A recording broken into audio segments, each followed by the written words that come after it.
Much of episode 9 is focused on various chess players maneuvering Sexpan into marrying the right person, so before the scheming begins, I need to clarify who wants what and why. Crassus, Caesar, and Cornelia want Sexpan to marry Skittles, because Skittles is allied with Crassus. This plan was conceived by Caesar and Cornelia, and they for some reason relied on Ashur not once but twice to convince Gabinius to wed his daughter to Skittles. Ashur did not do this, which means they blame Ashur for fucking everything up and undermining what Caesar was trying to do. Because of Ashur's interference, Gabinius has decided to wed his daughter to Pompey. If this happens, it will harm Crassus and Caesar politically, which is why they do not want this union to happen.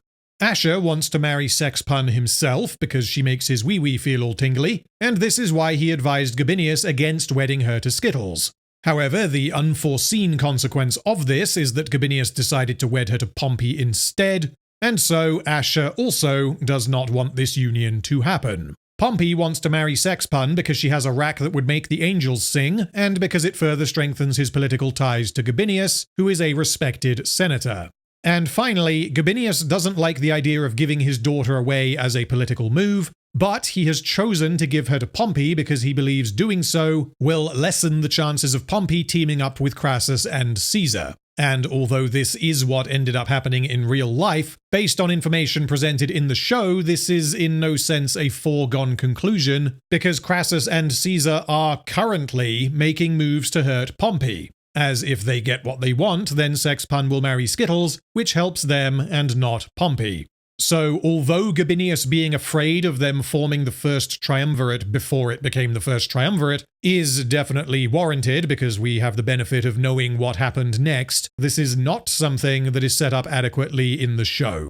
So with that all clarified, we can get started. Cornelia is pissed off with Ashur for fucking everything up. She finally realizes that Ashur wants to marry Sexpan himself, and she sends a message to Caesar informing him that Sexpan is marrying Pompey, and suggests that Ashur informs Crassus of the same. This means that Ashur, Cornelia, and Caesar are all aligned for this particular episode because they all have their own reasons to want to stop this marriage. A couple of scenes later, Cornelia informs Ashur that Caesar and Pompey are traveling to Capua, and that Pompey intends to discuss the prospect of marriage with Gabinius.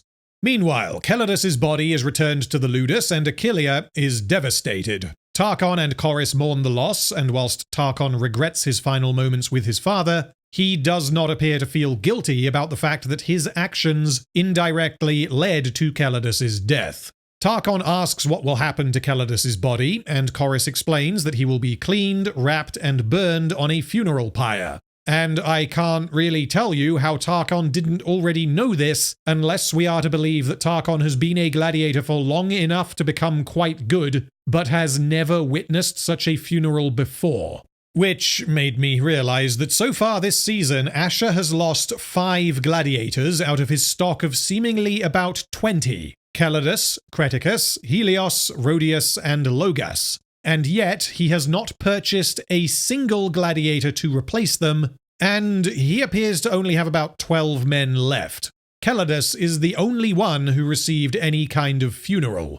Rhodius was buried so that Ashur could wee on him as an insult to his memory. Creticus had his nuts ripped off, and so he didn't die in the arena, which means maybe he didn't earn the funeral pyre. But Logas and Helios having died moments before Calidus, should surely have been cremated in the same way, but apparently the show has forgotten that Helios exists and they just kind of left his body in the arena with a sword sticking out of his throat. But if we look at the original show, the funeral pyre was in no way reserved for gladiators who earned a glorious death, as both Sura and Dadiatus were cremated in this way. Which means, even if we treat episode 1 as Tarchon's first day as a gladiator, he should have experienced this at least 3 times already.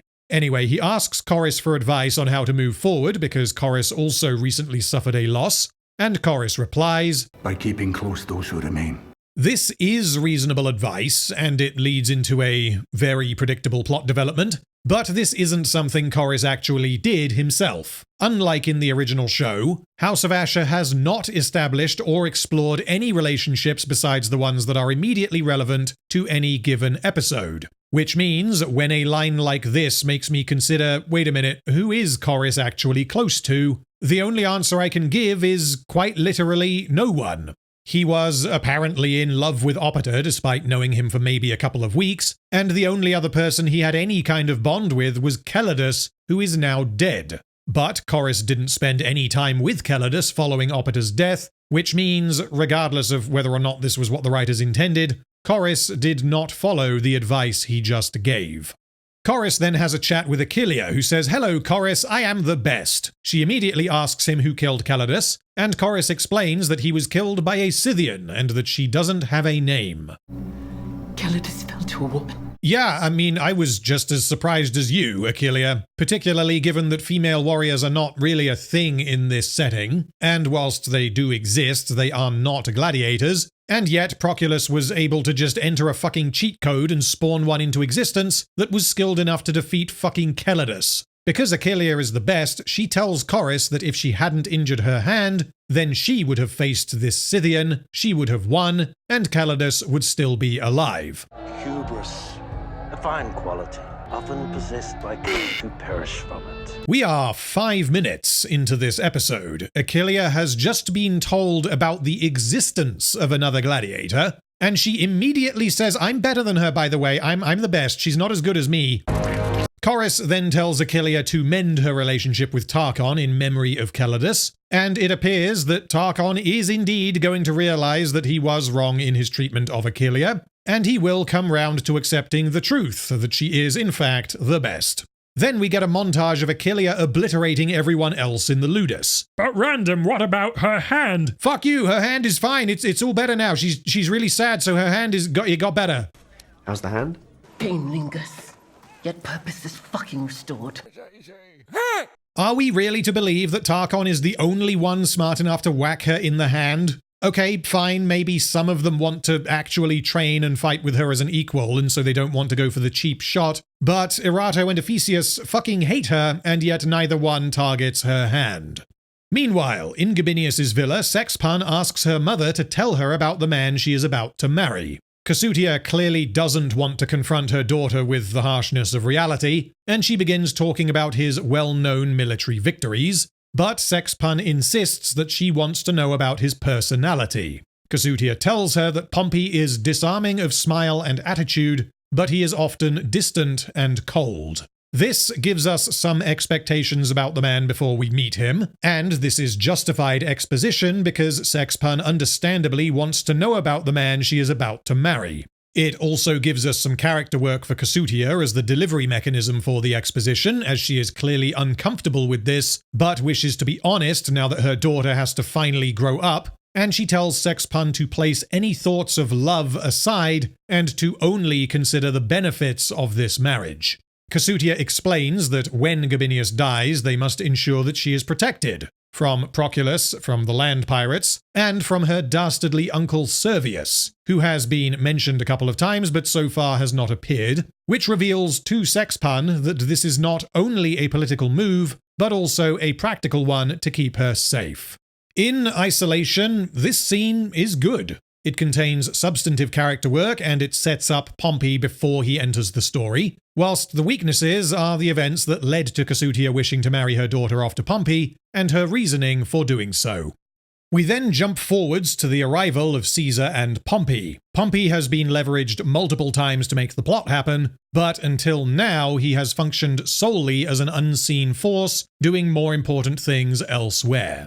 Pompey greets Gabinius and kisses Sexpan's hand before taking an interest in Ashur. We learn that Caesar has spoken to Pompey of Ashur in a not entirely disparaging manner. I don't really know why Caesar would discuss Ashur in any meaningful way to Pompey, because doing so could only cause problems, but it turns out he has discussed Ashur in enough detail for Pompey to learn of Achillea and her victory in the arena. Gaius has been regaling me with stories of your Nubian. This leads to Pompey asking to witness the spectacle of Achillea firsthand, and Cornelia invites him back to the villa. Pompey accepts and says he will visit after speaking with Gabinius with regard to the marriage. Back in the villa, Caesar is pissed off with Ashur because he has cocked everything up. Did I not warn against laying trust in him? Motherfucker, both of you trusted him on more than one occasion, so don't give me that shit. But Caesar has come up with a plan to solve their little problem and prevent Pompey from marrying Sexpun. It's simple. We kill. Good Gabinius. That's your plan. I fear it malformed. Caesar's insane plan, which was explicitly approved by Crassus, is to ask Ashur to murder a senator. If this version of Ashur was even remotely as competent and morally bankrupt as the Ashur we know and love from Blood and Sand, then this wouldn't be a terrible plan, because Blood and Sand Ashur would likely be willing and able to get the job done. However, House of Ashur's version of Ashur is not the same character, which means I can't tell you why Marcus Crassus is asking this pathetic little goofball to carry out a political assassination. This is absurd, but something being absurd doesn't necessarily indicate bad writing, as there are ways to write a character and to have them do absurd things for one reason or another. Batiatus moving against Calavius in Blood and Sand could be described as absurd because it was such a risky move, but it was thoroughly justified given his characterization. Asking his crafty Syrian henchgoblin to murder a high-status Roman politician is precisely the kind of thing Batiatus would do at that point in the story. This is, however, not the kind of thing Marcus fucking Crassus would do, which means the show is continuing to find ways to damage that character despite him not appearing in the show. Additionally, Cornelia is like, we totally shouldn't trust Ashur, and then moments later her husband is like, yeah, but hear me out, what if we trusted Ashur? And she doesn't look at him like he is a crazy person. So Ashur hears this plan and he flatly refuses because this will obviously hurt Sexpun and he doesn't really want to murder Gabinius. Caesar then provides motivation by informing Ashur that if Pompey's marriage to Sexpun goes ahead, Crassus will withdraw his patronage, which will mean Ashur will lose everything, whilst if Ashur follows through on the plan, Crassus will fund the reconstruction of the arena of Capua and will place Ashur in charge of it. Mechanically, this means Ashur is being given an impossible choice, and he will have to compromise in one way or another. His values are being directly challenged, and this has the potential for some juicy, emotionally loaded storytelling. This episode is also the first time Ashur has been conflicted to this degree, which means, aside from the multiple problems in how we ended up here, the writers are giving us a semi-functional setup for Ashur to flex his thinky bits and come up with a plan to get what he wants without killing Gabinius and without pissing off Crassus. However, there are a few obvious problems with this setup. If Ashur goes through with the plan, then he would surely expect Caesar to throw him under the bus because Caesar hates him and is only keeping him alive so that he can fix the problem he created.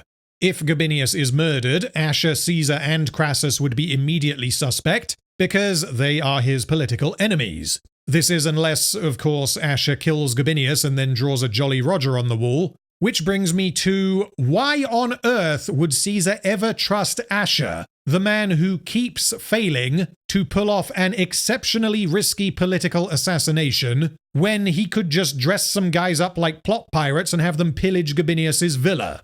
Or he could hire the actual plot pirates and promise them control of the arena of Capua if they are successful, which sounds like a far more entertaining show. Yar, I have received a letter from Julius Caesar. He be wanting us to assassinate Gabinius. Well, I keep telling you we be pirates, not assassins. Why would we be doing that? Well, the people of Capua keep killing each other and drawing our logo on the wall, which means everyone be blaming us.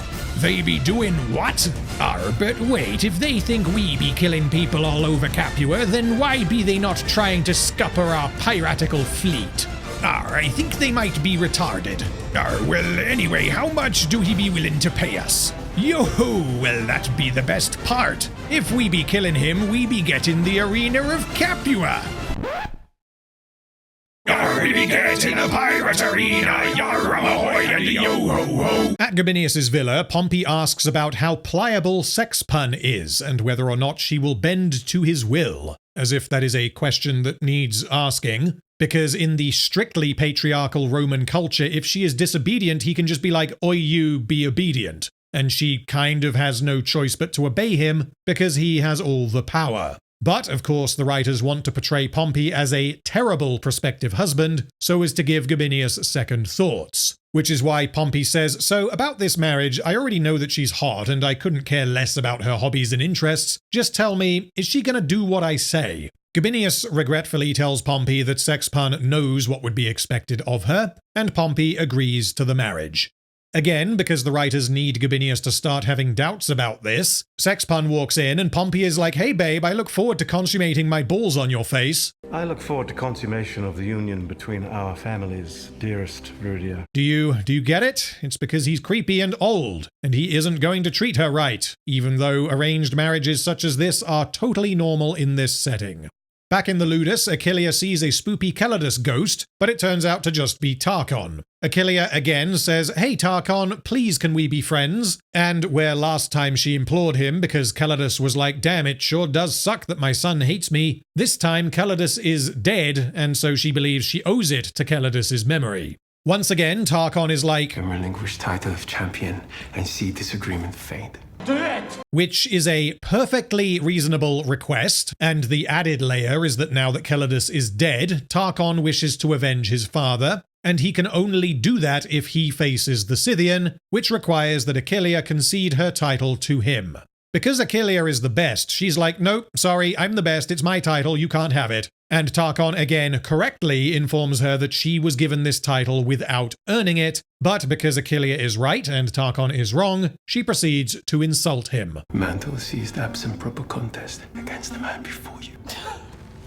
I see but a boy. Then Pompey arrives at the villa, wishing to see Achillea fight. But before that can happen, everyone starts member burying about the original show and discussing the breakout that kick-started the rebellion. They discuss who died, how Ashur was involved, and how he survived. Quite literally, none of which is relevant and only exists to remind the audience of the show they watched that one time. Anyway, Pompey wishes to gauge Ashur's worth by watching Achillea fight. Ashur presents her as his champion, and Cornelia again accurately says, Savage barely survived contest in the arena. Yes, bitch. But because Cornelia is a villain, she is wrong, and she doesn't understand how good Achillea is. Pompey selects Erato as an opponent for Achillea, and because Achillea is the best, she can pretty much just do whatever the fucking hell she wants and not suffer any consequences, so she backchats Pompey as if he is just some guy. Okay, maybe she doesn't know who he is because she doesn't appear to know much other than how good she is, but she refers to him as Consul, which means she knows exactly who this man is.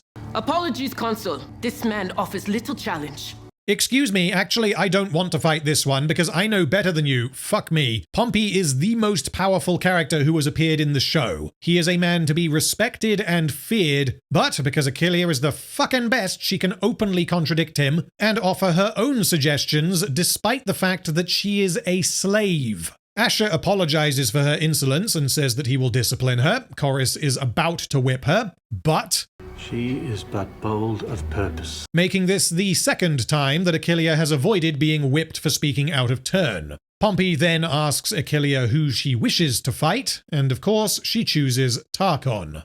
On the topic of Achillea just being like, fuck you, I do what I want to draw a comparison to Spartacus himself. Spartacus was unruly and hot-headed, and he constantly made mistakes, particularly early in Blood and Sand. In episode 3, he's like, yeah, everyone is saying this Crixus guy is the best in Capua, but I reckon I could take him. He attacks Crixus during a party, demonstrating that he thinks he can do whatever the hell he wants and get away with it, but also showing a degree of understanding as to how he can manipulate the crowd, as him publicly attacking Crixus and how this captivated the guests led to Batiatus putting Spartacus in the Primus so that the two could face each other properly in the arena. Spartacus then loses against Crixus because obviously he's gonna lose. He isn't Achillea after all, so he isn't allowed to just pull some retarded bullshit and beat the best gladiator in Capua after losing the fight itself. And the only reason he is not executed in episode 3 is due to Batiatus's financial investment in him, and this financial investment exists entirely for character-driven reasons. This all means that Spartacus, frankly, acts like an idiot, albeit a well-meaning idiot, and this has serious consequences for him as he spends the next few weeks or months fighting in the pits, which means his and Batiatus's actions are entirely understandable, and he doesn't get away with being reckless and disrespectful. Another example of Spartacus behaving in a somewhat similar manner to Aquileia is in episode 6, when he speaks out of turn and invites Numerius to Batiatus's villa. Join us at my master's ludus, and I will teach you the blow that brought death to the shadow. This is not normal. Slaves cannot speak on behalf of their masters, but the reason this works so well is that Spartacus has a personal reason for wanting Numerius to be at the villa, and Batiatus directly benefits from this as well, which means Spartacus did Batiatus a favor by speaking out of turn. Conversely, Aquileia is like, no, Pompey, I know better than you, and I want to fight Tarchon, which doesn't benefit Ashur or Pompey, and Ashur moves to punish his slave because she is acting solely in her own interest. But then Aquileia escapes the consequences of her actions because Pompey happened to be like, oh, okay, well, yeah, I'll take suggestions from this slave for no particular reason, even though she just undermined my authority. This brings to mind episode 10 of Blood and Sand. Spartacus and Crixus were intended to fight each other using real swords, but they were both told that this was to be an exhibition match and nothing more. That episode drew drama from Crixus wishing beyond anything else to reclaim his title from Spartacus, which essentially meant the episode was building towards two men who hated each other, fighting using real weapons, but having been instructed not to inflict serious harm to each other, which is a juicy premise that has the potential for some serious character work. Similarly, Aquileia wishes to defend her title, whilst Tarchon wants nothing more than to take it from her, and they are also fighting with steel swords at Pompey's request, which means the setup here is very similar. Present entertainment, yet slip not towards fatal conflict. They fight, and Aquileia wins because obviously she wins. But this makes me wonder, why would Pompey care who wins? Yes, the show is running with the idea that Aquileia represents Ashur, so theoretically if Aquileia loses, then this makes Ashur look bad. But that doesn't really make sense because if Aquileia loses, then it means Tarchon wins, which means Ashur's gladiator defeated Ashur's gladiator,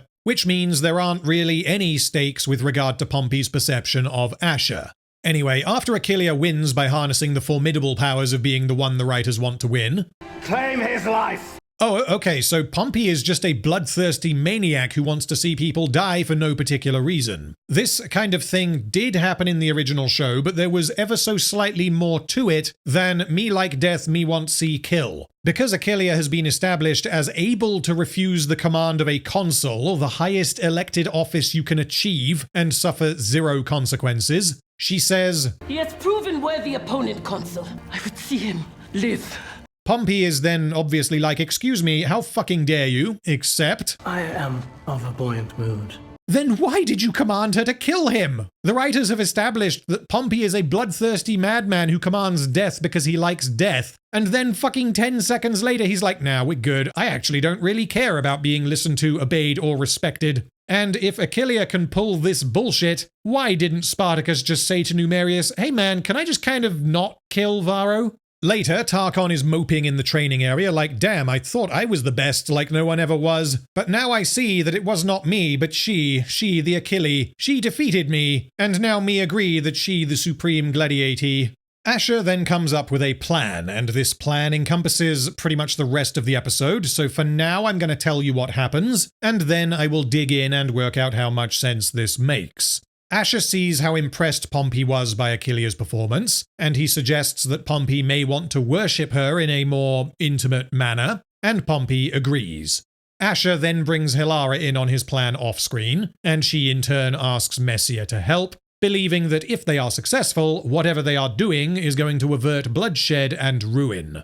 Messia then steals a vial of opium from Cornelia's bedchambers. Ashur then informs Aquileia that she is to lay with Pompey, and again, the writers continue to take advantage of the slightest opportunity to be like, hey guys, do you remember Spartacus? You remember Gannicus? Remember this thing that happened in that other show? This show is like that show if you don't have a brain. Spartacus, Gannicus before him both commanded to our same and fell to compliance. And Ashur then clarifies that if Aquileia does as instructed, she will escape the encounter unpenetrated, which means he is not actually intending for her to lie with Pompey. Aquileia then has a chat with Pompey, which I will get to later, and she spikes his drink with the opium that was stolen by Messia. Pompey tells her that he has never had a Nubian, but because he agreed to marry Sexpun just a few hours ago, he decides that he is not going to sex Aquileia, which means this private meeting was indeed just to feed his curiosity, and it reveals that although Pompey supposedly goes through women and then throws them away like they are nothing, he is apparently genuinely committed to being faithful to Sexpun. Meanwhile, Ashur has sent a letter to Gabinius. Gabinius reads it and learns that Pompey is in Ashur's villa and is requesting his immediate presence. Gabinius arrives at the villa and he has a chat with Ashur, during which he is very respectful. He compliments Ashur for accepting Sexpun's marriage to Pompey, saying that Ashur is placing the Republic above his personal desires. You honor me. You honor yourself, Ashur. This is the first time Gabinius has referred to Ashur by his name. Ashur notices this, and Gabinius tells him that he has earned his respect. There is a looming threat during this scene because we know that Caesar and Cornelia intend for Ashur to assassinate Gabinius, and although Ashur said that he wasn't going to do that, he didn't appear to have an alternative. He is clearly planning something, but even so, Gabinius's life is very much in danger. This conversation with Gabinius makes Ashur start to doubt his conviction, and he tries to stop Gabinius from entering the room, but Gabinius insists. He draws open the curtains and finds Pompey lying naked on the floor, apparently passed out, with a naked Aquileia lying next to him. This causes Gabinius to flip the fuck out and be like, how dare you make all those promises about treating Sexpun with love and respect, even though Pompey didn't promise any such thing, and in fact implied that he would do the exact opposite. And Gabinius tells a barely conscious Pompey that he is calling off the proposed marriage. Caesar and Cornelia are awoken by all the shouting, and they ask why Gabinius is here, and he replies that Pompey is the villain Crassus always assumed. Caesar and Cornelia then realize what Ashur has done. He has, seemingly, managed to find a way to stop the Pompey-Sexpun marriage without killing Gabinius.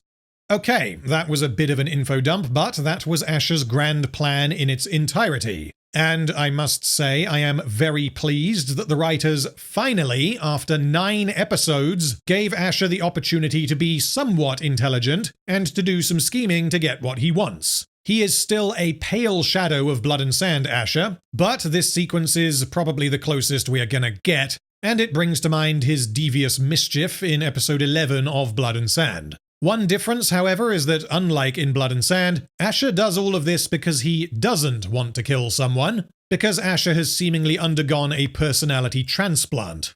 This plan is impressive by House of Ashur standards in that it is not terrible. There are a bunch of potential failure points, but these are somewhat forgivable because Ashur doesn't have a choice, which means if he comes up with a shitty plan and it goes wrong, then he will regrettably be forced to kill Gabinius himself. So let's go through the potential problems and work out how problematic they are. Caesar telling Pompey about Aquileia before they arrived in Capua could not have been predicted by Ashur, because Caesar has no reason to be like, yeah, so I know a guy in Capua who had the mad fucking idea to fight a woman in the arena, and she's awesome, by the way, you'd love her, you can probably get a private audience with her if you ask nicely. Because, at risk of stating the obvious, Caesar fucking despises Ashur, and Ashur in any way befriending Pompey is very bad for Caesar. However, Caesar did precisely this, which serves as Ashur's way in.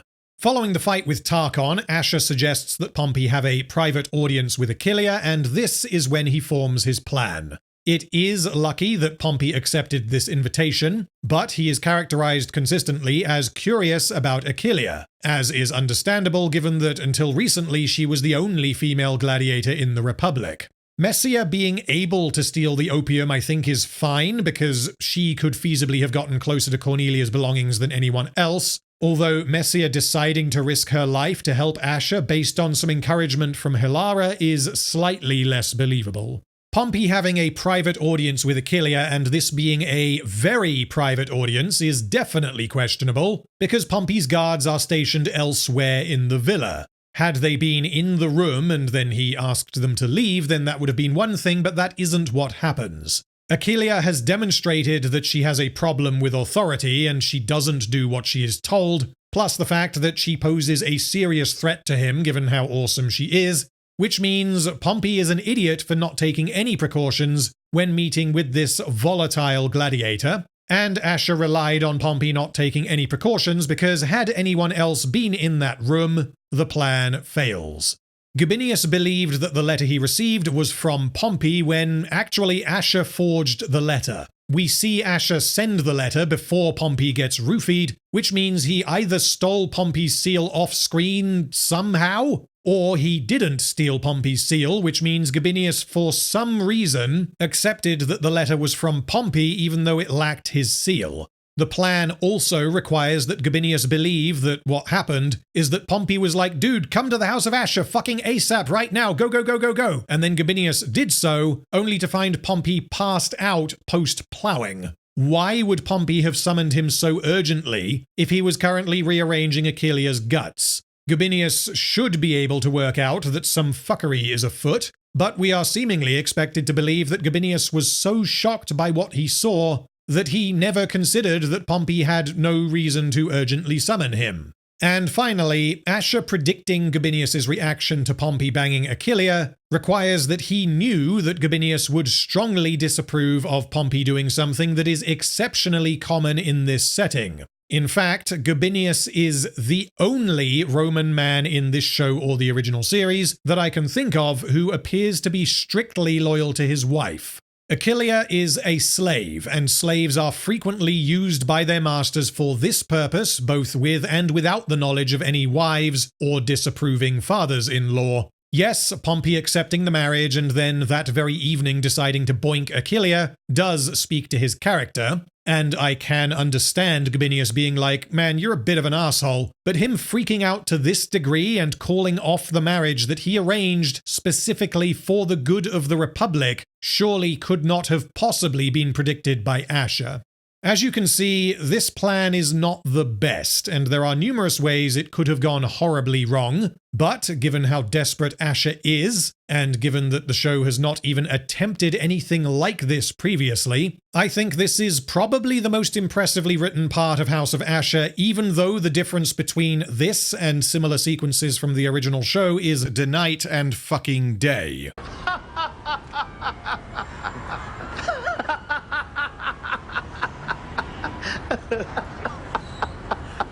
Before I tell you what happens next, I need to rewind to the scene between Pompey and Achelia, because we actually get some information about Achelia. I know, we're on episode 9 of 10, and we're about to finally learn about her. Because Pompey has been established as curious about Achelia, he has a reason to want to know more about her, which means this gives the writers the opportunity to deliver exposition about Achelia without it feeling contrived. He asks Achelia how she came to be a guest of the Republic, and she replies that she was sold to the Romans by her own father. Her father loved her, but chose to sell her into slavery as an alternative to executing her. The reason she was to be executed was because Errant spear took the life of a royal. Errant spear, you say? Well, then surely Errant spear should have been the one executed, which means Achelia has been treated entirely unfairly and she is paying for something that was not her fault. Oh, Spear. kill. Is that right? Well, let's see about that. Okay, Spear. kill. Go ahead, kill someone. Don't be shy. See? Spear. Don't kill people. People kill people. Spear. Defend people against people with smaller... Spear. The way she phrases this indicates that she believes that accidentally killing a child because you threw a spear at them was just a freak accident that could happen to anyone. Errant spears finding themselves lodged in between the ribs of children are not all that uncommon. Achelia, someone was trying to abduct this princess or whatever she was, and in your effort to save her, you decided to throw a fucking spear at the man who was standing right next to her. Yes, this was an accident, but that doesn't mean this wasn't your fault. Choosing to drive with your eyes closed and then accidentally hitting someone, that's also an accident, but the idiotic fucking actions you took directly led to the death of this child. And Achelia doesn't seem to realize that she is at fault. She feels guilty specifically because she failed to protect the person she was sworn to protect, but she doesn't acknowledge why she failed. Anyway, after Gabinius proclaims that he is calling off the wedding because Pompey is a bastard man, Pompey staggers out of the bedroom baked on opium, yelling at Gabinius for insulting him so grievously. What cause have I given towards such wrath? Gabinius replies that he is pissed off because he accepted urgent summons only to find Pompey bedding Achillea, and Gabinius believes that Pompey is drunk and that this does not excuse him. He tells Pompey that he is unworthy of Sexpun, and asks Caesar to inform Crassus that he will be getting Gabinius's full support in the Senate. To stand in opposition of the shit-fuck Pompey. Oh no! Everything was going so well, and now Pompey has sliced open a maggot hole in Gabinius's belly. Maybe in hindsight, Ashur's plan shouldn't have involved getting Pompey zonked on opium, because opium has been known to cloud one's judgment. Everyone present is ever so slightly shocked that Pompey has just attacked his political ally, and Pompey appears to somewhat come to his senses, demanding that Ashur summon his medicus. Call your medicus! I have no fucking medicus! I'll not fucking warn you. Yes, and why is that, Ashur? Could it be something to do with that one time when you threw him to his death for absolutely no fucking reason whatsoever? Ashur's medicus may well not have been able to save Gabinius, but the man would have at least stood a chance, which means, once again, Ashur suffers because he is a fucking idiot. Caesar tells Pompey that he will resolve things here, but that Pompey must flee. Which means, rather confusingly, that Caesar has decided to help his political enemy escape after murdering a senator. Maybe there is some 4D bullshit chess move going on here, but as it stands, Caesar could have apprehended or killed the inebriated Pompey, which would then immediately resolve his conflict with Crassus. Ashur, meanwhile, is devastated that his plan to drug Pompey so as to avoid killing Gabinius has oh so unfortunately resulted in the drugged-up Pompey killing Gabinius instead. Cornelia is like, "Well done, Ashur, an excellently evil plan to stop the marriage just like we commanded." Why did you say that? And Gabinius then wakes up like, Who did this? And he promises Ashur that Sexpun will learn who Ashur truly is. Ashur is then overcome with emotion, and he tearfully suffocates Gabinius to finish the job. A tragic end to the only good character in this show. The episode ends with Sexpun sitting in her villa waiting for her father to return so that they can play the board game she set up earlier. What on earth is going to happen next? The obvious move is that Caesar, Cornelia, Pompey, and Pompey's guards will blame Gabinius's death on Ashur, because it isn't possible to conceal where Gabinius went or that he is now dead, because Sexpun knows that he went to see Pompey at Ashur's villa, which means it is too late to cover this up. But if everyone blames Ashur, then Ashur is a dead man, because he has no alibi and no means of proving that he isn't responsible. So my guess is that the writers are going to find some other way of keeping him alive, given that the writers would like this show to run for 4 more seasons. What I want to happen, using the logic repeatedly displayed within the show itself, is for Caesar to draw a Jolly Roger on the wall of Ashur's villa, and pretend as though the land pirates forged the letter luring Gabinius to Ashur's villa, and they then showed up and assassinated him because of his persistence in trying to get in the way of their pirate schemes. This would be extremely funny, and it would be somewhat plausible, given the intelligence of these characters. All that said, episode 9 is okay. The writers tried to do something relatively complex, and it kind of worked somewhat, which makes this probably the best episode in the season. Ashur's plan to stop the marriage is the most extensive bit of plotting we have had so far, and it holds up way better than, for example, Caesar's pirate plan or Ashur's attempted assassination of Proculus. The episode contained some genuinely surprising plot developments, and so even though the Achillea stuff continues to be fucking horrible, episode 9 was mostly pretty engaging. I have no idea what the aftermath of Gabinius's death will entail, but I guess it's time to find out. Let's see this madness to its end.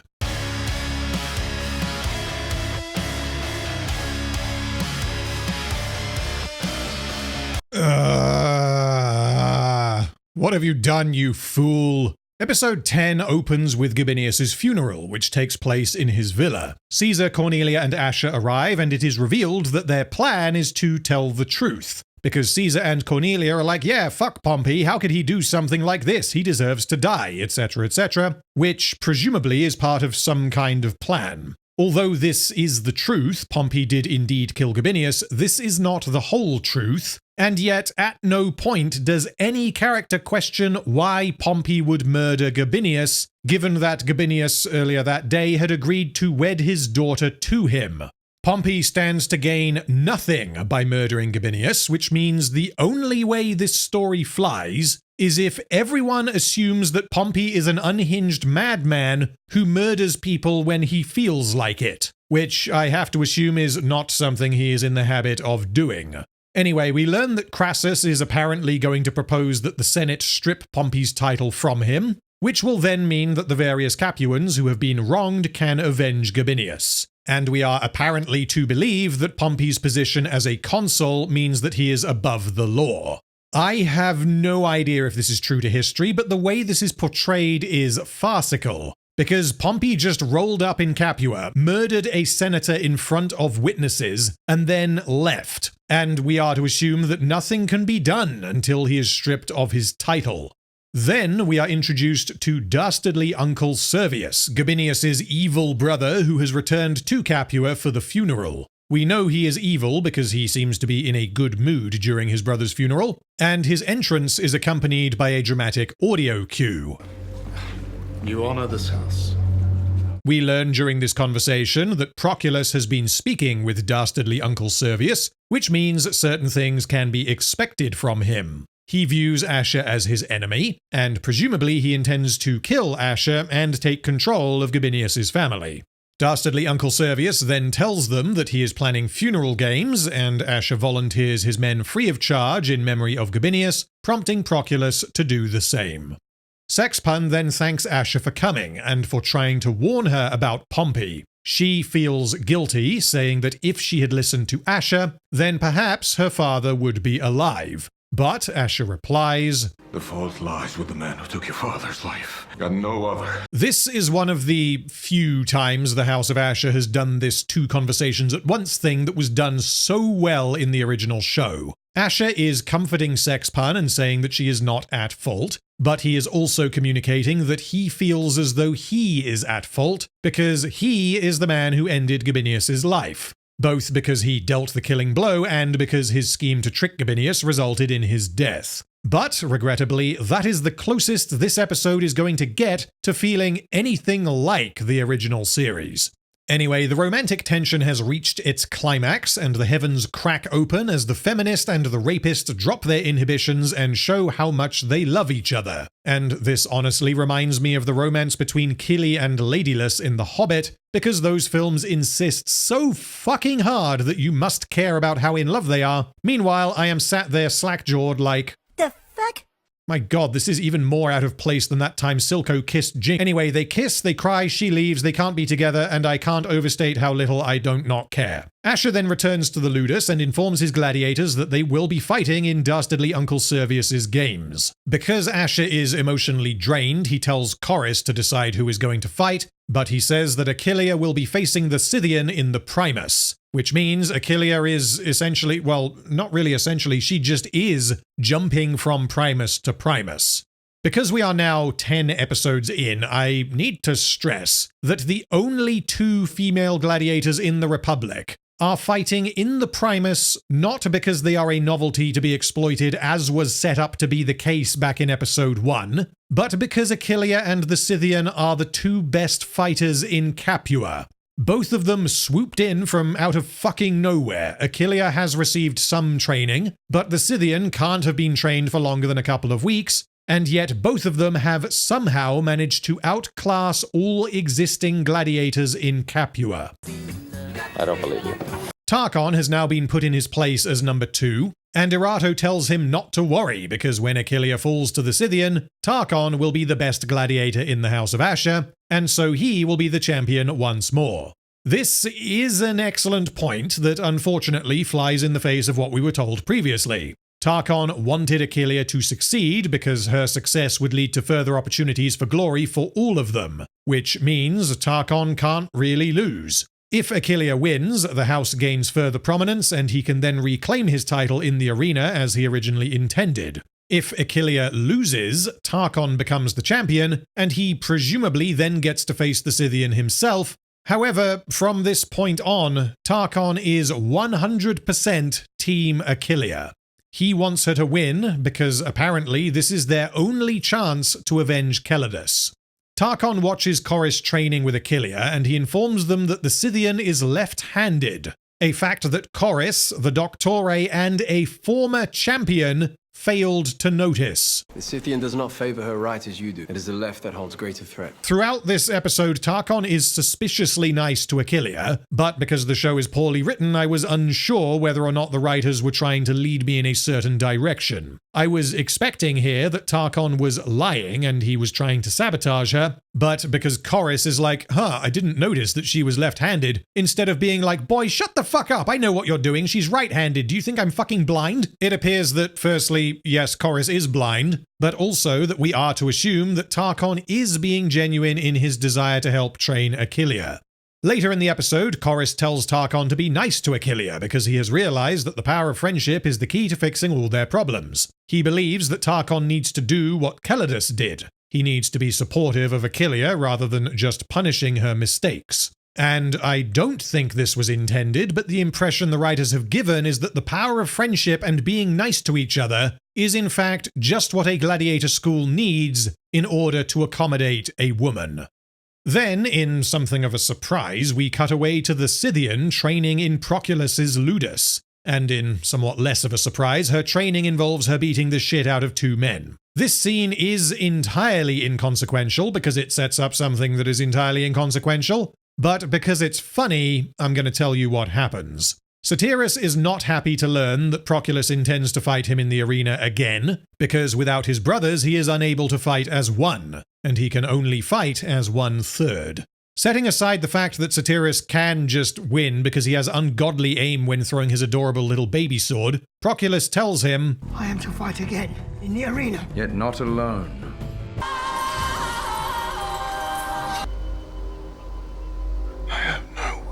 the man has done it not once but twice. Proculus has revisited the Hole, where you can just find fully formed female gladiators. He went to the women gladiator shop. He plucked one from the woman gladiator tree. He got down on one knee and begged, "Please, Mr. Denite, please, oh great god of the Spootiverse, please spawn me another woman so that I may show everyone how awesome women are." For fuck's sake, if women exist in this setting who are skilled enough to demolish men in the arena, then the setting doesn't fucking work. Because let's totally set aside the plausibility of a woman defeating a man in combat. The show itself has established thoroughly that women do not fight in the arena. And yet, if such implausibly skilled gigachadesses exist, then it makes absolutely no sense that they would not fight in the arena until now. Nor does it make sense for the Republic to be as deeply and strictly patriarchal as it is shown to be. There is a time and place for equality, but ancient Rome is not that fucking time, and the gladiator arena is not that fucking place. Anyway, Satyrus is like, "You would pair me with a fucking woman!" And I'm like, wait, no, you can't have it both ways. If the setting made sense, then this would make sense. A gladiator, regardless of their size, would be mortified at the prospect of fighting alongside a woman because women are not fighters. Not only is this disrespectful to Satyrus as a gladiator because it shits on the storied tradition of gladiators, but he's now going to have to babysit someone less skilled than himself, which will increase his chances of failure. However, in the fantasy setting of House of Ashur, the two best gladiators in Capua are women. I get being bigoted, but so far women have a 100% success rate in the arena, which means Satyrus should be pretty fucking chuffed. Then we get some more drama between Hilara and Messia, and you might be a little bit confused. What do you mean, more drama? I haven't really told you about any drama between them, have I? And yeah, the problem is that now I have reached episode 10, which means I am forced to catch you up on their relationship. I was saving this until it mattered, but it doesn't matter in this episode or any other. So this appears to be my final opportunity. Earlier in the season, Messiah tried to comfort Hilara by offering to slam her clam, but Hilara was like, "No babe, we're just friends." Messiah then tries to please Ashur by complimenting him, but she is shot down as Ashur clearly values Hilara over her, and when the three of them have sex, this is depicted as a form of rivalry between the two women, each trying to please Ashur and take power away from the other. Hilara wins this power struggle, and Messiah starts to be like, "Fuck you, Hilara," before getting in good with Cornelia because she believes Ashur is unworthy of his title and of Hilara's affections. This then causes further disagreements and insults between the two of them. Hilara is then like, "Why aren't you talking to me?" And Messiah is like, "Well, you wouldn't let me censor your delicious jubbly YouTubes, so we aren't friends anymore, sorry." Hilara then convinces Messiah to steal Cornelia's happy juice, and she agrees for some reason. And Messiah is now rather pissed off that her actions have resulted in the death of a senator. Messiah then reveals herself to be perhaps the most sensible character in the show, now that Gabinius is gone, by telling Hilara that when people get shit-faced on opium, they have a tendency to behave unpredictably, and so Pompey's reaction should not have been unexpected. But actually, this makes me wonder, what exactly did Messiah think was going to happen? Hey babe, steal me some drugs and don't ask why. Did Messiah think that Hilara and Ashur just really wanted to get high? Because if so, then why the fuck did she risk her life in stealing the opium? I have no idea, because the show unfortunately does not expand on Messiah's role in episode 9. She was used to get the opium, she was told nothing, and she risked her life because Hilara said, "Aw, please." Hilara then tells Messiah that she also didn't know what Ashur intended to do with the opium. Nor would I have involved you if I thought anyone would come to harm in the act of it. Motherfucker, Messiah was risking being crucified in stealing from Cornelia. You asked her to place herself directly in harm's way. You can't then say, "No, I wouldn't have put you in harm's way if I thought you were going to be in harm's way," except that she absolutely can say this because Messiah doesn't call her out on being retarded, which means I must retract my earlier compliment. Messiah is in fact so dumb that she got fired from a blowjob. However, this scene highlights an unresolved plot thread. Cornelia frequently got baked on opium, so she would presumably notice if one of her remaining 3 vials went missing, particularly if this coincided with a roasted Pompey showing up like, what do you say about me? Pow, I'm gonna kill you now. Yes, it is entirely possible that Cornelia and Caesar would be like, okay, well, I guess that takes care of that. Looks like Ashur solved the Gabinius problem for us. But the fact remains, Cornelia should be aware that Messiah stole from her, unless, of course, Cornelia is as dumb as Messiah, which means don't worry, everything will be fine. Meanwhile, dastardly Uncle Sextus decides to join Cassutia and Sexpun in the bath, and the ladies cover their bobs and try to leave, but he's like, no, we're gonna have a totally consensual family bath. The ladies spend the entire scene sitting in the bath, covering their bobs with their arms, when they could just slide down a few inches and then their bobs would be totally underwater. But then the show wouldn't have the visual of the creepy uncle making them feel uncomfortable. This scene exists to establish the character of dastardly Uncle Servius, a man who doesn't really do anything in this episode, and so I can only assume he is being introduced to set up season 2 if that ends up happening. So I will be brief. He's creepy, he seems to want to do inappropriate things to his niece, he learns that Sexpun likes Ashur, which gives him another reason to dislike Ashur, and he doesn't approve of his new family going into the streets of Capua without a man to accompany them because he is a bigot, even though all 3 of them believe that there have been not 1 but 2 recent attacks by land pirates, which means, yeah, you probably shouldn't be going out on your own. Meanwhile, Caesar has decided to send his wife back to Rome now that Pompey's army has apparently scattered, because Caesar is afraid of Pompey getting baked out of his mind, coming back to Capua and randomly attacking her. This doesn't appear to make much sense because Caesar must know that Pompey is not a threat to his wife, and Pompey is evidently not smart enough to hire secret plot pirates to assassinate her, which means if she stays in Capua, she will be much safer than she would be on the road back to Rome. However, as becomes clear, the writers have specific needs for their big dramatic ending, and one such need is that Caesar must stay in Capua, but his wife must leave. Anyway, they both compliment and congratulate Ashur for helping to elevate the name of Caesar, and they invite him to drink wine with them. Ashur then declines the wine and asks about their deal. If Ashur solved the marriage problem, he was to be rewarded with the arena of Capua. Gabinius will yet be of this world, if not for Ashur. Caesar agrees and promises to see him to deserved reward. Later in the episode, Cornelia leaves. She's like, Ashur, you suck, goodbye. Caesar offers to buy Messia, but Ashur offers her as a gift, and Messia accompanies Cornelia. Hilara is sad, I don't care. Anyway, Ashur visits Achillea in her cell, and he's like, come with me, I have a present for you. Ashur then gives Achillea the Spartacus cell, where Spartacus and Gannicus before him used to live because they were characters in the TV show called Spartacus. And look, it's the room from the show. You remember the room? It's the room where Spartacus and Gannicus were. They had scenes here, remember? And you liked those scenes. As Gannicus before you and Spartacus in his wake.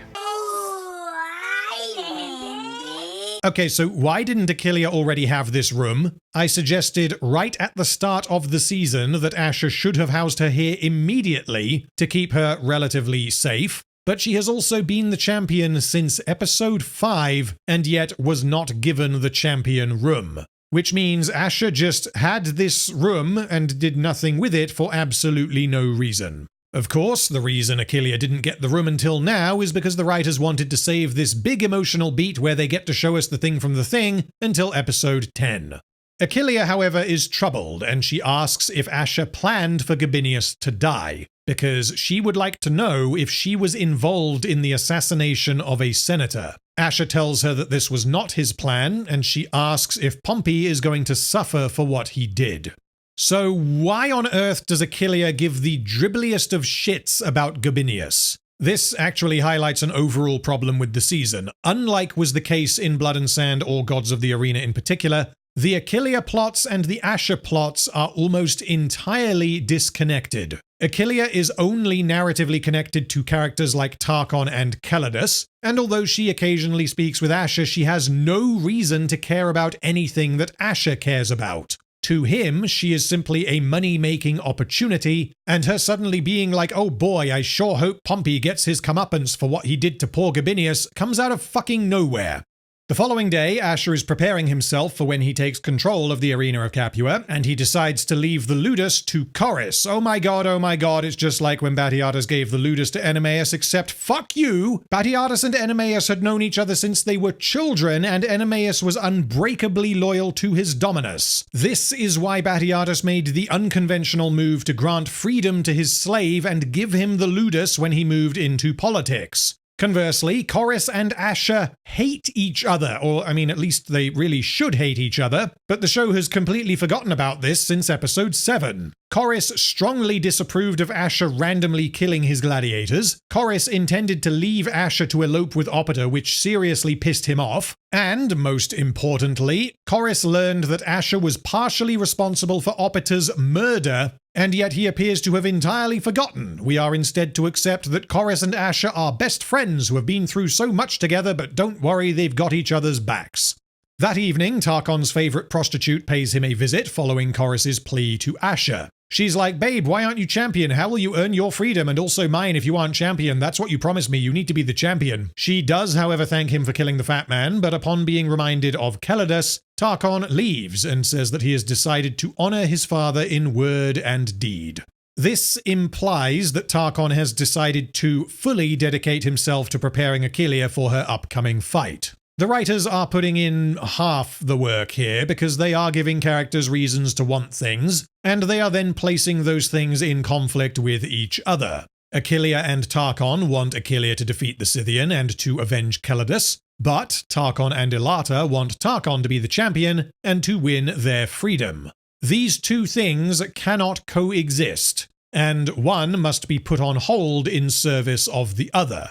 And this is superficially similar to something that happens in Blood and Sand, but it is a pale fucking shadow of the fantastic dynamic between Spartacus and Crixus in the finale. Crixus needed to kill Spartacus to stop Spartacus revolting so that he could eventually earn his freedom and rescue Naevia, whilst Spartacus needed to kill Crixus in order to begin his revolt and avenge his wife. Both characters were entirely justified in their actions, and one of the best scenes in the entire season was both men acknowledging that only one of them could achieve their goal. Conversely, neither Tarchon nor Elata appear to recognize the brutal reality of their situation, because in choosing to prioritize helping Achillea take down the Scythian, Tarkon is essentially saying to Ilata, sorry babe, you need to just keep being a slave because I've got to go and do this other thing. Neither character acknowledges that this will mean that she will continue to be used by the Romans, and that some of them may be fat. And although their goofy-ass plan in episode 8 showed that they could deal with one fat man, I have to assume that she can't keep lining up fat men and yeeting them into the arena for Tarkon to kill. It becomes clear later in the episode that Tarkon is in fact done with Ilata, which means, as far as I can tell, this scene was a goodbye. He is no longer motivated to rescue her from slavery, and neither character treats this scene as what it is. Now we come to the arena for the big epic conclusion to House of Ashur, and you guys are not fucking ready. Dastardly Uncle Servius ejects Ashur from the Pulvinus as it is reserved for Romans, and he tells Ashur that he has been replaced. Another Lannister will be fighting his gladiators in all fights but the Primus, because although Dastardly Uncle Servius wished to fully replace Ashur, he presumably understood that if he pulled the hotly anticipated woman versus woman fight, this would piss off the crowd. From a character perspective, this makes sense. Dastardly Uncle Servius hates Ashur and wants to make him look bad, so he deliberately replaced him and yet did not tell him until the day. However, what this means is that all of the fights we are about to see leading up to the Primus are entirely inconsequential.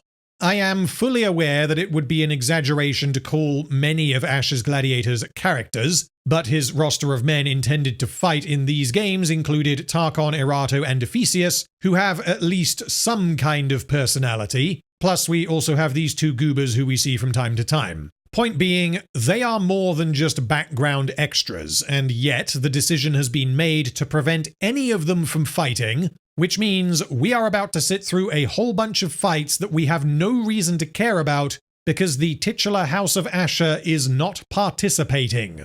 Remember that montage from the opening games of the Arena of Capua in Gods of the Arena? That is pretty much what this sequence is trying to emulate, but if you recall, that montage included Gannicus, Crixus, Ashur, Dagon, Gnaeus, and Cabarrus, 5 of whom were characterized in at least some way, and 4 of whom had very clear objectives during these games. Cabarrus was the big bad, and Gnaeus was just kind of there doing his thing, but there were thoroughly developed reasons to be heavily invested in what was going to happen to the other 4, particularly given that 2 of them did not appear in Blood and Sand, and so their deaths were a strong possibility.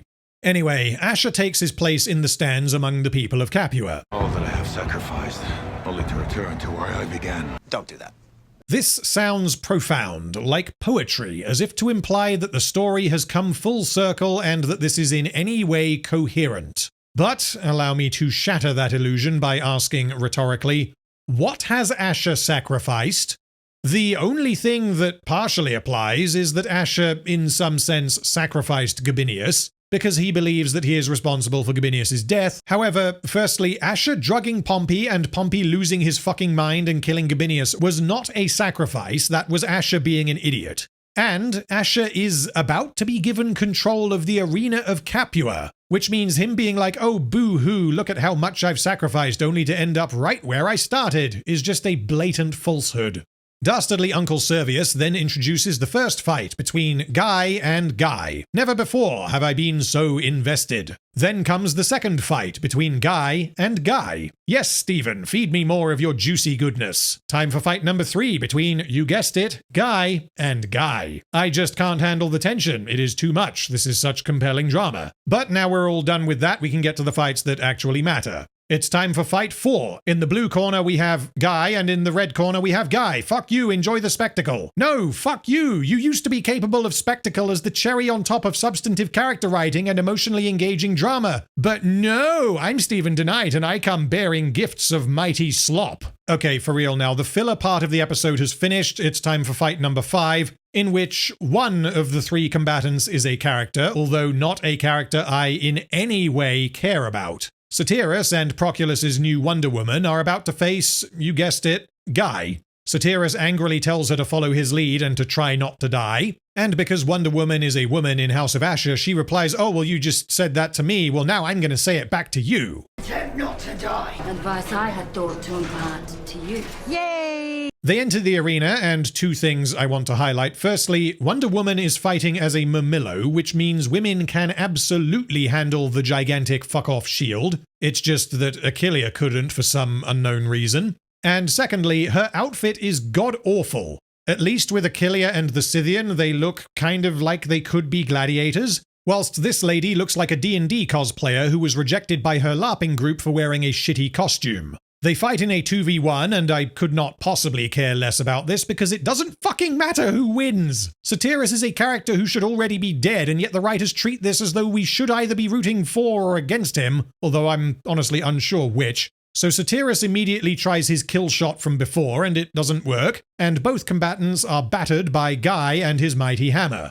The fight is admittedly pretty entertaining, largely because this happens.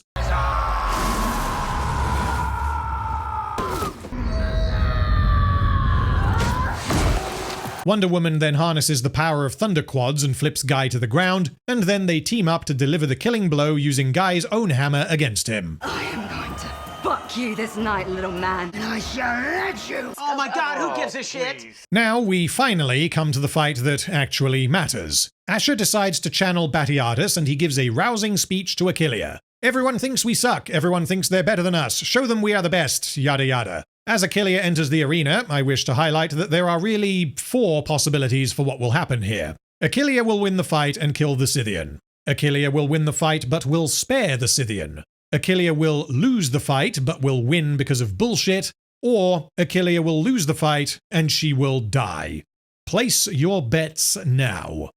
Dastardly Uncle Servius introduces the fight, and because women gladiators are just totally normal now that they have appeared a grand total of twice, we get no indication as to what Dastardly Uncle Servius thinks about this. He is characterized as an ultra-traditionalist. Particular attention is given to the fact that he is a misogynist who expects women to do as he commands, even though this is, or at least was, every Roman in the original show, because the original show was smart enough to understand that it is not a problem to portray men as more powerful than women, particularly in a historical context. It, in fact, gave multiple opportunities to tell interesting stories with, for lack of a better term, strong female characters finding ways to get what they want other than trying to be like the men. Anyway, I would have expected Dastardly Uncle Servius to consider this blasphemous, but apparently he is totally fine with women profaning the sands of the arena. Anyway, Achillea enters wearing flashy new armor, including shoulder dreadlocks, and the unknown Scythian follows wearing a cool hat. It is also worth mentioning that despite the sheer absurdity of this Scythian just spawning into Capua and demolishing everyone, the actress looks the part. I believe that this woman could kick my ass. She looks threatening, she is tall, and she looks convincing as a female warrior. Maybe she sucks at acting, and this is why she wasn't considered to play the lead, or, I mean, maybe it was that other thing. But had this Scythian been the lead character instead of Achillea, then perhaps her victories would have been marginally more convincing. So before the fight begins, I will remind you of what we know of their abilities and the wiggle room the writers have. Achillea is good enough to beat every other gladiator in the House of Ashur, but she got shat on by Ammonius, and she won because of bullshit. Conversely, the Scythian fought toe-to-toe with Calidus and won because she beat him fair and square. This means, from what the show has told us, the Scythian is capable of turning Achillea inside out in 5 seconds flat. But she has been told by Proculus not to end the fight too early. This, therefore, can excuse her not going for any early kill shots that are presented. If the writers are being honest, what should happen is something similar to the Ashur-Naevia fight in Vengeance. Ashur was obviously going to win the fight on a technical level. Naevia never stood a fucking chance. But she takes the win not because of bullshit, but because Ashur makes a mistake that is in line with the way he was characterized in the original series. However, it will be extremely difficult, I'd actually say impossible, to have the Scythian make a mistake that is consistent with her character because she doesn't have a character. And because she doesn't have a character, we are expected to be rooting for Achillea here, even though there isn't really any reason to. Both women are slaves. The Scythian did indeed kill Calidus, but she won that fight fair and square, and she was also fighting for her life. But no time for that now. The Scythian is the baddie, and Achillea needs to kill her to avenge that guy that she knew for a few weeks. The fight begins, and the Scythian takes Achillea's spear from her, does a little spin, and then gives it back. I don't know why, but that's what she does. The Scythian then drops her own swords and throws Achillea into the stands. She follows Achillea by doing what essentially amounts to a box jump, and given her height, this woman just jumped over 5 feet vertically, which is actually even more impressive than her overhead press from episode 8, because this would in fact obliterate the world record. They have a punch-up in the stands as the useless guards approach them, although the spectators are screaming. This seems to be out of excitement, and no one seems to particularly care that in the last games, a Roman citizen was killed in a freak accident involving a gladiator. So one would expect the response to this would be slightly more than, "Oh dear, they're in the stands, off you go guards, stop them if you can." The useless guards try to break up the fight, but they can't because these women are just too damn strong. After re-entering the arena, the Scythian again disarms Achillea, and her spear becomes wedged in the side of the gate. Because of this, Achillea decides to do some platforming, and she Marios the fuck out of the arena before launching herself at her opponent shield first. And she manages to make a direct connection with her face, even though the Scythian could have just moved slightly to the left, as we saw in episode 4. Achillea then recovers her spear and snaps it in half on the Scythian's head before wielding both halves in a way that visually calls back to how she fought as a Dimachorus. Her hand injury obviously does not prevent her from doing this. She can pretty much do whatever she wants as long as she really wants to. Having now outmatched the Scythian in a fair fight, which required that Achillea be juiced up on positive thinking and that the Scythian be heavily nerfed, Achillea delivers the killing blow by popping open her head like a bottle of beer using her shield. Achillea has avenged Calidus by killing the slave who defeated Calidus in a fair fight. The show clearly thinks the Scythian is evil and is deserving of being put down in this brutal fashion, but for all we know, the Scythian's father sold her to Proculus after she accidentally kebabbed a Scythian princess. Yes, there is an element of showmanship, as was the case, for example, when Gannicus killed Cabarus in a very similar manner, but in House of Ashur, the writers lean heavily on having an emotionally driven reason for wanting to kill the Scythian in a brutal fucking manner, and this is simply not properly explored. Whereas Gannicus had no connection with Cabarus, and he was simply an opponent that he needed to defeat. But Achillea has now proven that there can be only one. She is indeed the best. Everyone is happy, and guess what? It rains again, because that's what happened in the original show. Guys, look, it's just like Spartacus. It's the same, but again, fuck you. That evening, Achillea and Tarchon have angry sex, and it comes just as out of nowhere as me dropping that on you right there. They have a brief chat about her victory and their inevitable conflict as to who will be the champion going forward, and then he surprises her with a kiss, and bam, it's fucking time. There was precisely zero sexual tension between these two until just now, but this is by no means the first time the show has pulled something out of its ass that smelled like shit and proudly presented it for the audience to consume. This scene also confirms that he has decided to swap his favorite prostitute for Achillea, having realized not only that she is the best, but also that his dad had a good taste in women. Therefore suggesting that Elata is going to remain unwillingly sexing fat, abusive Romans with no hope of freedom. In the final scene, Caesar prepares to depart. Ashur presses him for specifics with regard to the reconstruction of the arena of Capua, and Caesar informs Ashur that, on order of Crassus, the ruins of the arena will be torn down and replaced with housing.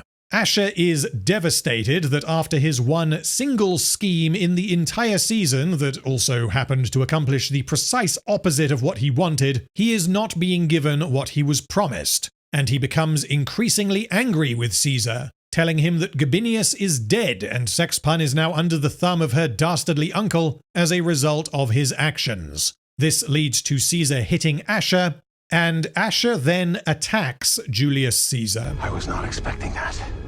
There are 3 options. Ashur will kill Caesar. This would be insane. Caesar will kill Ashur. This is the only outcome that can reasonably be expected, if not for the fact that the writers have stated their intention to run this show for multiple seasons following this one. And the third option is that the fight will be interrupted somehow, and we will perhaps end on a cliffhanger, with Caesar being in some way prevented from killing Ashur. Place your bets now. Ashur gains the upper hand until Caesar's guards realize what is happening, which means Ashur is now in a 1v3. Luckily, Roman soldiers are completely useless and Ashur kills them before engaging in a big dramatic 1v1 sword fight with Caesar. Ashur wins and stabs Julius Caesar in the side before...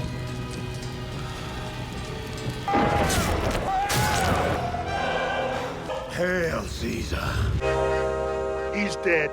We've got to build up to this because I don't know what I just watched, and I don't know what to say. A comparison I want to make is with Spartacus and Crixus in Blood and Sand. That finale was set up as a fight to the death between two gladiators, and both were given very good reasons to want to win. Because the show is called Spartacus, even if the viewer has no knowledge of history, it is very unlikely that Crixus is going to kill Spartacus. And therefore, there is a very strong probability that Crixus is going to die. Historically, Crixus went on to become one of Spartacus's generals, but very few people would have been aware of this going into the season, and had the writers deviated from history and had Spartacus killed Crixus during the escape, then this would have been a complete character arc for Crixus. This would not have come out of nowhere, and this would not have felt cheap, as though the writers deviated from history purely for the shock value. Conversely, Ashur killing Julius Caesar is insane for many reasons. Caesar's death is one of the most well-known historical events, which means when you include Caesar in your story, he essentially has historical plot armor unless the story covers the prelude to his historical death. As I have said, I don't care about historical accuracy, and I take no issue with liberties being taken in service of a better story. Keyword being better. And this crosses so far over that line that we are on another fucking planet. Historically, there is no evidence that Spartacus killed Batiatus during the breakout, but that was the only appropriate ending for the show's version of Batiatus. Having Caesar get killed by Ashur 25 years too early, instead of having him get shanked by a group of angry senators, is such a monumental deviation from history that it would be like having Spartacus and his army actually win and bring down the Republic in War of the Damned.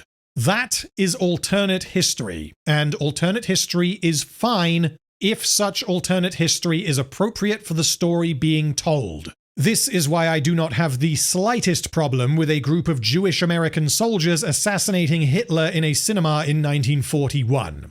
Ashur killing Caesar, however, is so inappropriate that I don't know where to fucking start. This is not just awful because it is a major deviation from history, although that is certainly part of it. Historically, Crassus, Caesar, and Pompey form an alliance about 10 years after the conclusion of the Third Servile War. The writers are obviously aware of this, and Gabinius even name-drops the First Triumvirate before it ever became a thing. Caesar maneuvers Pompey towards alignment with himself and Crassus. If they form triumvirate, Republic and all within will fall to severest concern. What this means is that the writers are consciously leading the audience in a direction and are drawing from actual history, only to be like, nope, Ashur killed Caesar, I bet you didn't see that coming. Yeah, I didn't see it coming, because it's fucking mental. Also, you just lied to me. The show was clearly building towards the formation of the First Triumvirate, in spite of the writers shitting in their porridge by having everyone openly proclaim that Pompey murdered a senator. Caesar, Crassus, and Pompey's political maneuverings serve as a backdrop for much of the show, and I perhaps naively assumed that this was intended to take a more prominent role in future seasons, which would then serve as some kind of continuation of Crassus, Caesar, and Pompey's story from War of the Damned. But instead, the writers were like, hey, guess what? We're gonna do the First Triumvirate, except actually, no we're not, look at us, aren't we clever? But all that said, I wouldn't mind them killing Caesar in an ahistorical manner, provided it was an appropriate conclusion for the show's version of Caesar. So picture this. Ashur comes up with a devilish scheme to rival those from Blood and Sand, and his intention is to kill Caesar because Caesar is an unparalleled asshole. If this were pre-planned, and if the audience was made aware that Ashur wishes to kill Caesar, then this would imply that Caesar dying during House of Ashur is a possibility, even though that is not what happened historically. This is why Batiatus's death works so incredibly well, because episodes 6 through 13 of Blood and Sand were directly building towards that inevitable conclusion. Instead, Ashur does not plot to kill Caesar. He attacks him in a moment of rage that results in Caesar's death, which means Caesar's death was never a possibility until the moment it happened. Which means this was cheap, fuck you shock value that was not in any way rooted in storytelling. Also, fighting skill. Ashur was described as the lowest of the Brotherhood, and he was concretely the worst gladiator who fought for Batiatus. Julius Caesar was able to hold his own against fucking Gannicus, and yet he just got his ass handed to him by Ashur.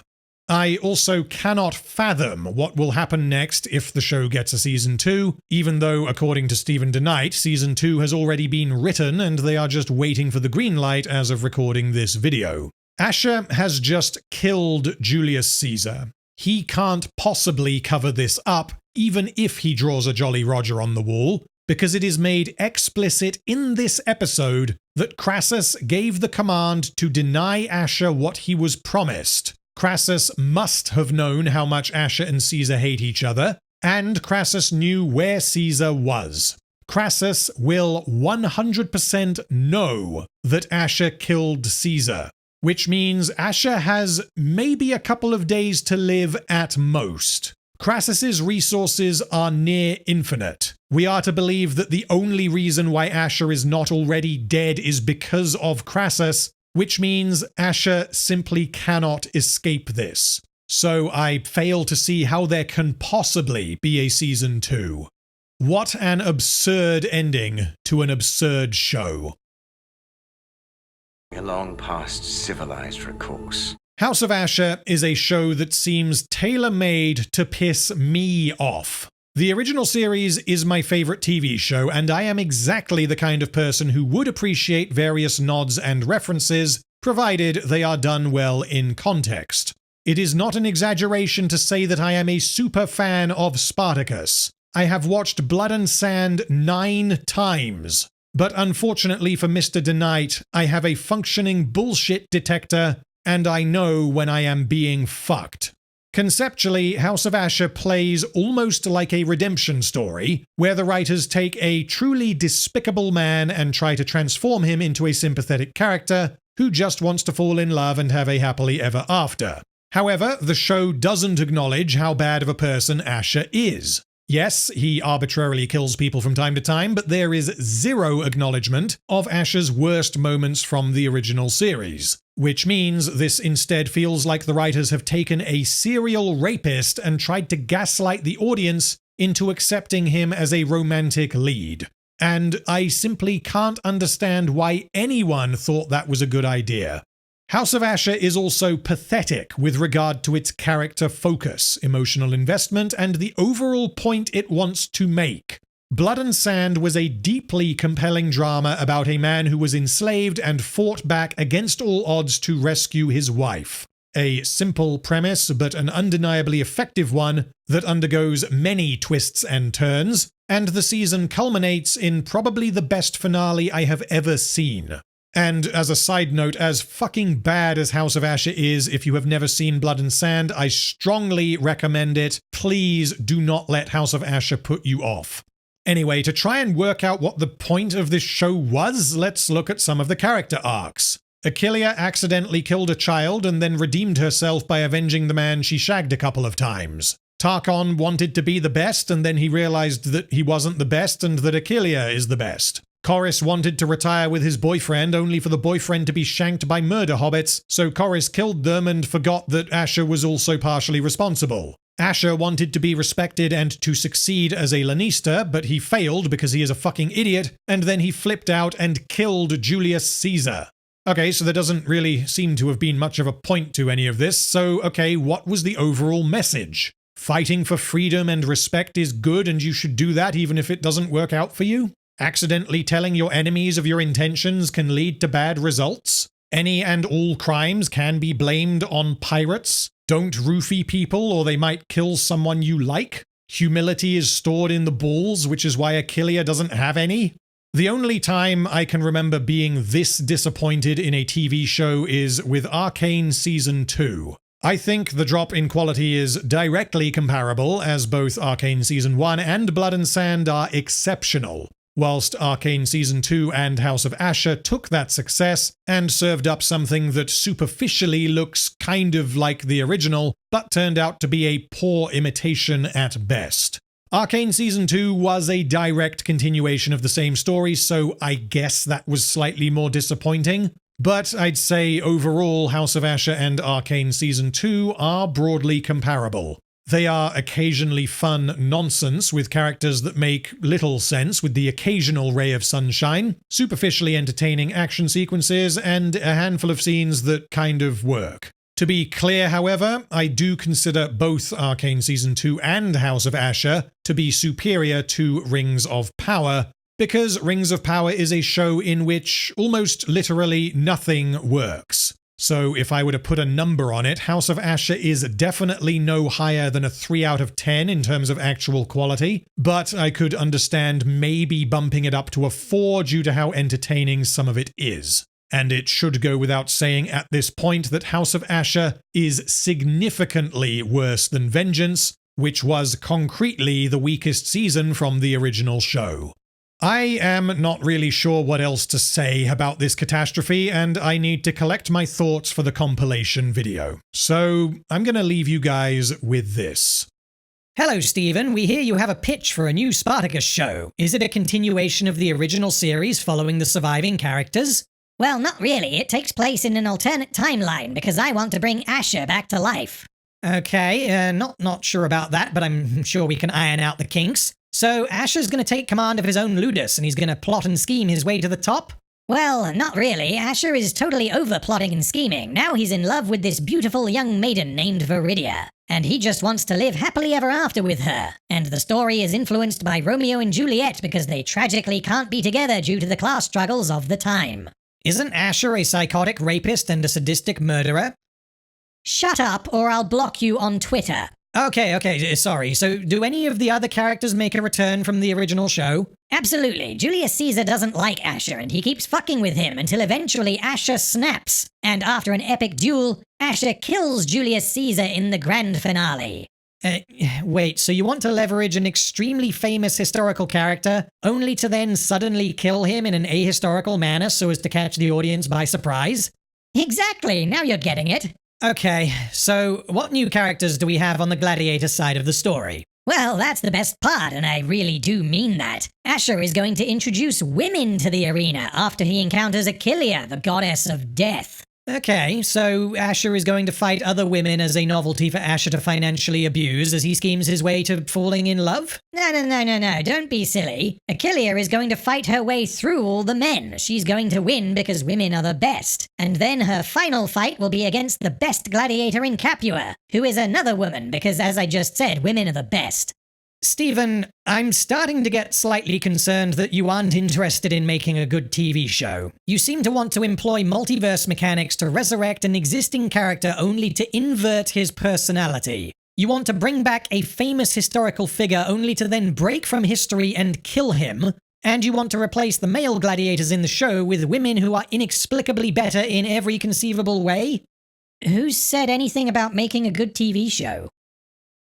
Well, that was certainly an experience, but that brings us to the end of the video. Thank you, as always, so much for watching. As mentioned, the next video I put out is going to be a big compilation of all 5 of my House of Ashur reviews, but rather than just stitch them all together and re-upload them, I am going to be preparing a brand new intro segment in which I reflect on the show as a whole and provide some context for my response to it. That video is going to be coming soon, but once that is out, my next video will be my final Spartacus video covering War of the Damned.